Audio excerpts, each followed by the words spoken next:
partnership with the government so that we can be able to also play our role in taking care of children.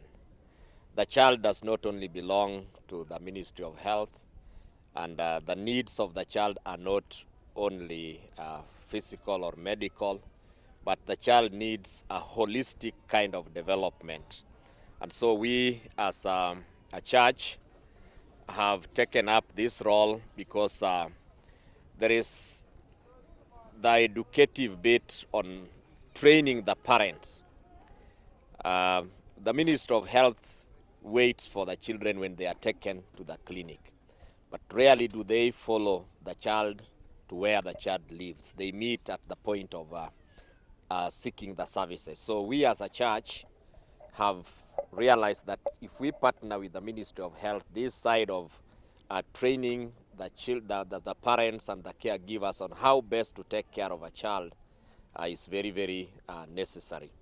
That is why we are coming in this program, so that we can be able to educate the parents and the caregivers on how best to take care of their children even as they grow up. Thank you. In addition to what the Bishop has said, as a church we work within the policy context of the government. We only come in to supplement. And therefore, if you look at the policy on early childhood education for the government, there's a gap that is left out, because the government is emphasizing more on 3 years old onwards, those who go to nursery school. But those who are still within the home environment are left out. So this is the niche that the church is now filling. The birth of Christ is a moment we remember Christ coming into a very helpless society to bring the good news and God redeeming them back to himself. We do want to ask our followers, or the Christians all over the nation and all over our diocese, to take these celebrations very, very with a lot of humility, and really not to lose the essence of Christmas season.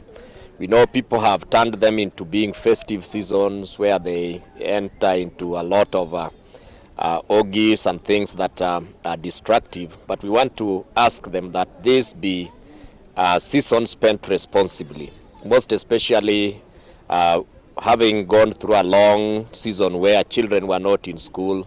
Many cases of teenage pregnancies have arisen, and yet we have schools reopening just first week of January. It's our prayer that parents will take care of their children, guide them properly, prepare them for going back to school. Having been away from school for quite some time, some of them may be psychologically will really need to be prepared to go back to school and go back to learning. So we want to also take this opportunity to wish them a Merry Christmas and a blessed New Year, and pray that God keeps them safe till we enter the New Year. God bless them all.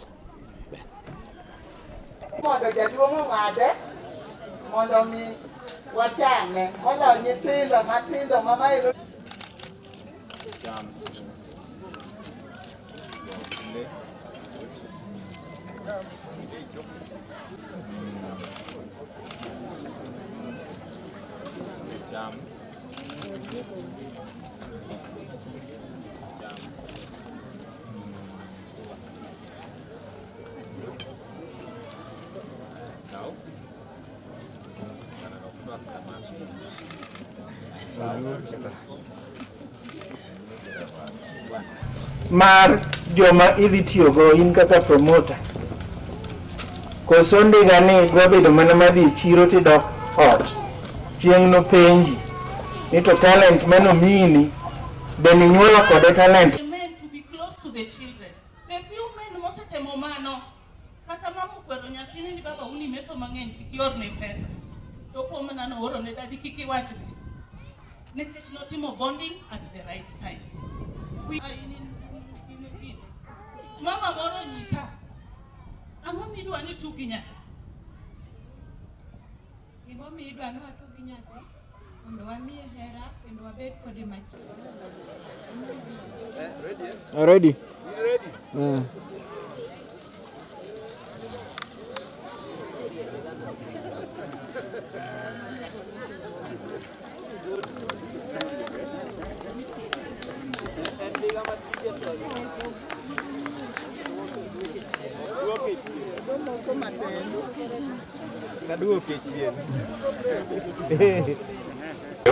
Rach mana matin, so neno odiochieng' ma promoters kod caregivers, ok en kamano. E nyinga iluonga no Yamo Steven, an ema atelo ni weche mag ngima mag dhani kor gwenge ma nyamrerwa makonyowa.